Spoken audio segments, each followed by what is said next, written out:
ఇటీవల మన తెలంగాణ ప్రభుత్వము 10,954 జీపీఓ ఉద్యోగాల భర్తీకి ఆర్థిక శాఖ అనుమతిని జారీ చేసింది.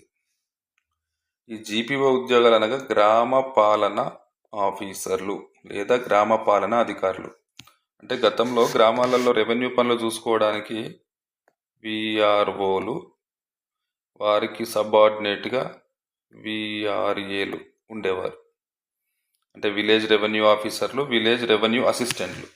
అయితే గత ప్రభుత్వం ఈ విఆర్ఓ, విఆర్ఏ వ్యవస్థను మొత్తం రద్దు చేసి వేరే వేరే శాఖలలో వాళ్ళను అడ్జస్ట్ చేయడం జరిగింది. అయితే ప్రస్తుత ప్రభుత్వం మరల గ్రామాలలో రెవెన్యూ పనులు, కొన్ని వాటికి ఇంకా వేరే పనులు కూడా యాడ్ చేసి దానికి పేరు కూడా మార్చారు. గ్రామ పాలన అధికారులు అనే పేరుతో మళ్ళీ తీసుకురావడానికి డెసిషన్ తీసుకున్నారు. దాంట్లో భాగంగానే ఈ ఆర్థిక శాఖ అనుమతిని కల్పించారు.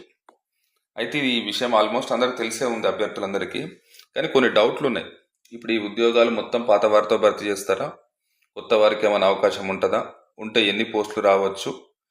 వస్తే నోటిఫికేషన్ ఎప్పుడు రావచ్చు? సిలబస్ ఏముంటుంది? ఎలా ప్రిపేర్ కావాలనేది ఇట్లాంటి డౌట్స్ ఉన్నాయి. సో వాటిని నివృత్తి చేయడం కోసం ఈ వీడియో చేస్తున్నాము. అయితే ఈ ఆర్థిక శాఖ అనుమతి ఇచ్చే దాంట్లోనే క్లియర్ ఇక్కడ ఇచ్చాడు. ఎక్స్-విఆర్ఓలు, విఆర్ఏల డిసిగ్నేషను, ఇవన్నీ కూడా అంటే వాళ్ళ డ్యూటీ స్ట్రక్చర్ ఏంటిది, ఇవన్నీ కూడా ఫ్రేమ్అవుట్ చేయమని చెప్పేసి ఆదేశాలు జారీ చేశారు. సో ఒకవేళ మొత్తం పాత వాళ్ళు ఎంతమంది అప్లై చేశారు, ఎన్ని ఉద్యోగాలు వస్తాయి అనేది కనుక మనం చూసినట్టయితే, మొత్తం జీపీఓ ఉద్యోగానికి అప్లై చేసుకున్న విఆర్ఏలు మరియు విఆర్ఓలు కలిపితే 9,654 మంది ఉన్నారు టోటల్ అప్లికెంట్స్. అంటే విఆర్ఓ ప్లస్ విఆర్ఏ వీళ్ళందరూ కలిసి ఇంతమంది.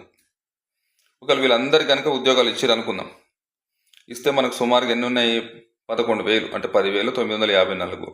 ఇది పోను మనకి ఇంకొక సుమారుగా 1,300 నోటిఫికేషన్ డైరెక్ట్ వచ్చే అవకాశం ఉంది. అలా కాకుండా వీళ్ళకి విద్యా అర్హతలను బట్టి మొత్తం అప్లై చేసిన అందరికి కాకుండా డిగ్రీ ఉన్న వాళ్ళకి మాత్రమే ఇస్తాము, లేదంటే ఇంటర్మీడియట్ వాళ్ళకే ఇస్తాము అని కనుక రూల్స్ పెడితే, ఇందులో డిగ్రీ కలిగిన వాళ్ళు ఎంత అంటే ఈ 9,654లో ఓన్లీ 3,500 మెంబర్స్ మాత్రమే డిగ్రీ అర్హత కలిగి ఉన్నారు. ఒకవేళ వీళ్ళకి మాత్రం అవకాశం ఇచ్చారనుకోండి, భారీ ఎత్తున ఫ్రెషర్స్కి వస్తాయి. ఎంత అంటే 7,500 నోటిఫికేషన్ డైరెక్ట్ రిక్రూట్మెంట్కి వస్తుంది. ఎందుకంటే వాళ్ళు 3,500 ఉన్నారు, ఇది 7,500, మొత్తం 11,000 పోస్టులు. అలా కాకుండా ఇంటర్మీడియట్ పెట్టారనుకోండి, ఈ పాత వాళ్ళకి ఇంటర్మీడియట్ అర్హత కల్పిస్తే వాళ్ళు మొత్తం 6,200 మంది ఉన్నారు. అంటే 6,200 మంది పోను డైరెక్ట్ రిక్రూట్మెంట్కి అప్పుడు 4,800 నోటిఫికేషన్ వస్తుంది, 4,800 పోస్టులు. ఇంకా ఏదైనా అవకాశాలు ఉన్నాయా పోస్టులు పెరగడానికి? ఒకళ్ళు ఇంటర్మీడియట్ పెడితేనేమో 4,800 వస్తుంది, డిగ్రీ పెడితేనేమో 7,500 వస్తుంది, లేదు అప్లై చేసిన అందరినీ తీసుకుంటేనేమో 1,300 నోటిఫికేషన్ వస్తుంది. సరే, ఈ 1,300 అంటే ఇది చాలా తక్కువ, కానీ మ్యాక్సిమం అయితే ఎక్కువ ఛాన్సెస్ మనకు ఇంటర్మీడియట్ పెట్టి తీసుకునే అవకాశం ఉంది. అంటే 4,800 అయితే పక్క డైరెక్ట్ నోటిఫికేషన్ వచ్చే ఛాన్సెస్ ఉంది. అలా కాకుండా నోటిఫికేషన్లు ఇంకా పోస్టులు పెరిగే అవకాశాలు ఏమైనా ఉన్నాయా అని కనుక చూస్తే ఉన్నాయి. ఒక 2 అవకాశాలు ఉన్నాయి. ఏంటిదంటే, ఒకవేళ పాత వారికి ఇంటర్మీడియట్ పెట్టినప్పటికీ వాళ్ళకి ఎగ్జామ్ పెట్టారనుకోండి. ఆల్రెడీ మన మంత్రి గారు, రెవెన్యూ మంత్రి గారు చాలాసార్లు ప్రెస్ మీట్లలో కూడా చెప్తున్నారు ఎగ్జామ్ పెట్టి తీసుకుంటామని. ఎగ్జామ్ పెడితే అప్పుడు ఏమవుతుందంటే, దాంట్లో ఈ 6,200 మంది ఉన్నారు కదా ఇంటర్మీడియట్ తోటి, ఇందులో కొందరు అసలు ఎగ్జామ్ రాయరు. ఒక 1,000, 2,000 మంది రాయలేదనుకోండి, అవి ఆటోమేటిక్గా 4,800 కాస్త 5,800, 6,800 అవుతుంది. కొందరు ఎగ్జామ్ రాసినా ఆ ఎగ్జామ్ క్లియర్ చేయలేరు అనుకోండి, అట్లా కూడా స్ట్రెంత్ పడిపోతుంది. సో అప్పుడు ఏమవుతుందంటే మనకు 5,800 కావచ్చు, 6,800 కావచ్చు, 7,800 కావచ్చు ఒకటి. ఇంకో రెండో ఛాన్స్ ఏంటంటే, పాత విఆర్ఓ, విఆర్ఏల కొందరు సర్వేయర్ కూడా, అంటే అప్పుడు అప్లికేషన్ ఫామ్ తీసుకునేటప్పుడే వాళ్ళ దగ్గర సర్వేయర్కు కూడా అర్హత ఉందేమో అడిగారు. అంటే మ్యాథ్స్ కనుక ఉంటే, డిగ్రీలో కానీ ఇంటర్లో కానీ మ్యాథ్స్ ఉన్న వాళ్ళు ఎంతమంది ఉన్నారని సపరేట్ కాలం పెట్టి తీసుకున్నారు. వీళ్ళు కనుక సర్వేయర్గా ఉండడానికి ఇష్టపడారు అనుకో, ఒక సర్వేయర్కి ఒక 500 మంది వెళ్ళారు అనుకోండి, అప్పుడు ఈ 500 ఆటోమేటిక్గా మనకు ఫ్రెష్ నోటిఫికేషన్ ఈ 4,800కు మళ్ళీ ఒక 500 యాడ్ అవుతుంది. అప్పుడు ఎంత అవుతుంది? అది 5,300 అవుతుంది. అట్లా అంటే ఒకవేళ ఎగ్జామ్ పెట్టినా సంఖ్య ఇంకా పెరగవచ్చు. అంటే 6,000, 7,000, 8,000 కూడా రావచ్చు.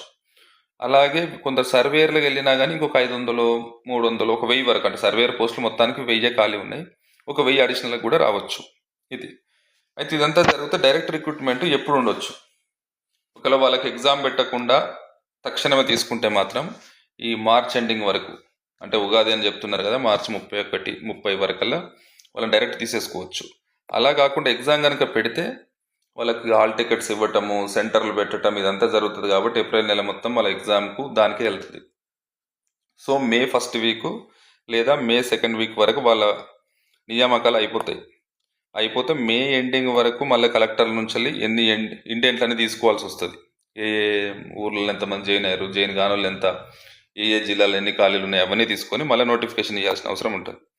కాబట్టి వాళ్ళకి ఎగ్జామ్ పెడితేనేమో మనకు మేలో రావచ్చు, మే ఎండింగ్ ఆర్ జూన్. వాళ్ళకి ఎగ్జామ్ పెట్టకపోతే మాత్రం ఏప్రిల్ ఎండింగ్ ఆర్ మే. ఈ 2 కండిషన్లు. ఎగ్జామ్ ఉంటే ఒక లెక్క, ఎగ్జామ్ లేకపోతే ఇంకో లెక్క. ఇది ఎనీహౌ పక్క డైరెక్ట్ రిక్రూట్మెంట్ అయితే 100% వస్తుంది. సరే, దీని తర్వాత ఇంకో డౌట్ ఏముందంటే అభ్యర్థులకు సిలబస్ ఏమన్నా మారుస్తారా అంటే, యాక్చువల్ ఏంటంటే విఆర్ఓలో 150 మార్కులకు ఒకటే సింగిల్ పేపర్ ఉంటుంది. దాంట్లో ఫస్ట్ 75 మార్కులు ఏమో జిఎస్ లేదా జీకే, జీకే పేరుతో పెట్టినా జిఎస్ పేరుతో పెట్టినా ఈ జనరల్ స్టడీస్ సంబంధించిన టాపిక్స్ ఉంటాయి. కానీ సెకండ్ పార్ట్ మనకు 76వ క్వశ్చన్ నుంచి వెళ్ళి 150 వరకు, సెకండ్ 75 మార్క్స్లో మాత్రం సేమ్ సెక్రటరీ డెప్యూటీస్ మీకు గ్రూప్ 4లో ఉంటాయి కదా, అర్థమెటిక్, రీజనింగ్ అండ్ ఇంగ్లీష్ అవి ఉంటాయి. కాబట్టి ఇప్పుడు కొందరు ఆర్ట్స్ బ్యాక్గ్రౌండ్ వాళ్ళు, నాన్ మ్యాథ్స్ బ్యాక్గ్రౌండ్ వాళ్ళందరూ కూడా ఏం రిక్వెస్ట్ చేస్తారు అంటే, ఎట్లాగా పేరు మార్చారు కదా, గ్రామ పాలన అధికారులు అంటున్నారు కదా, ఏదో జాబ్ చార్ట్ కూడా వేరే ఉన్నట్టుంది, మాకు పంచాయత్ సెక్రటరీ లాగా ఈ గ్రామాలకు సంబంధించింది ఏదైనా సిలబస్ వేరే కొత్తది పెడితే బెటర్ ఏమో అన్న ఆలోచనలో అభ్యర్థులు ఉన్నారు. ఇది ప్రభుత్వం నుంచి మనకు ఎలాంటి ఇన్ఫర్మేషన్ వస్తలేదు, కానీ అభ్యర్థులు మాత్రం కొందరు రిక్వెస్ట్ లెటర్లు ఇస్తాము అని చెప్పేసి అంటున్నారు. కాబట్టి సిలబస్ ఏమైనా మారుస్తారా అని చెప్పేసి ఒక చిన్న డౌట్ ఉంది. కానీ ప్రభుత్వం నుంచి మాత్రం సిలబస్ మార్చడానికి ఎలాంటి ఇంట్రెస్ట్ ఉన్నట్టే కనిపించట్లేదు. అంటే 95% అయితే సిలబస్ మారదు, అదే సిలబస్ ఉండే అవకాశం ఉంది. ఒకవేళ అదే సిలబస్ కనుక్కుంటే ఏముంది, 2018లో లాస్ట్ చివరి విఆర్ఓ నోటిఫికేషన్ వచ్చింది. దాని ప్రకారం చూస్తే ఇక్కడ చూడండి, ఫస్ట్ పార్ట్ 1లో first point current affairs national and international. Next కనుక చూస్తే సెకండ్ పాయింట్ కింద general science and India's achievement in science.